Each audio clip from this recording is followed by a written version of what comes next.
ইলিশ নিয়ে হাহুতাশের শেষ নেই। নিম্ন আয়ের মানুষ তো দূরে, নিম্ন মধ্যবিত্ত বা মধ্যবিত্তেরও প্রায় নাগালের বাইরে জলের এই রূপালী শস্য। চড়া দামের কারণে অনেকে ইলিশের স্বাদ ভুলতে বসেছেন। এমন পরিস্থিতিতে রাজধানীবাসীকে কম দামে ইলিশের স্বাদ দেওয়ার উদ্যোগ নিয়েছে বাংলাদেশ মৎস্য উন্নয়ন কর্পোরেশন। সংস্থাটি 450 গ্রাম থেকে 850 গ্রাম ওজনের ইলিশ বিক্রি করবে কেজি প্রতি 600 টাকায়। আজ রবিবার দুপুরে আনুষ্ঠানিক উদ্বোধনের পর এই ইলিশ মাছ কারওয়ান বাজারের বিএফডিসি ভবনের মৎস্যবিতানে বিক্রি করা হবে। কর্মসূচির উদ্বোধন করবেন মৎস্য ও প্রাণী সম্পদ মন্ত্রণালয়ের উপদেষ্টা ফরিদা আক্তার।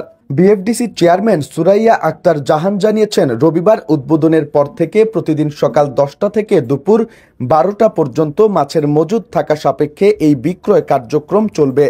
বিএফডিসির পরিচালক অদ্বৈত চন্দ্র দাস বলেন, এই লটে বিক্রয়যোগ্য ইলিশ মাছের পরিমাণ 850 কেজি। ক্রেতারা আগে এলে আগে পাবেন। আমরা ধারণা করছি এক সপ্তাহের মধ্যে সব মাছ বিক্রি হয়ে যাবে।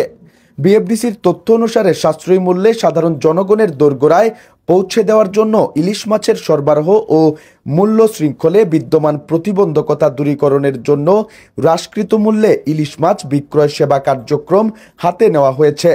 ইলিশ মাছ বিপণন কর্মসূচি বাস্তবায়নে যৌথভাবে কাজ করছে বাংলাদেশ মৎস্য উন্নয়ন কর্পোরেশন এবং বাংলাদেশ মেরিন ফিশারিজ অ্যাসোসিয়েশন। এই কার্যক্রমের স্লোগান নির্ধারণ করা হয়েছে, স্বাদে গন্ধে অতুলনীয় ইলিশ কিনে হন ধন্য।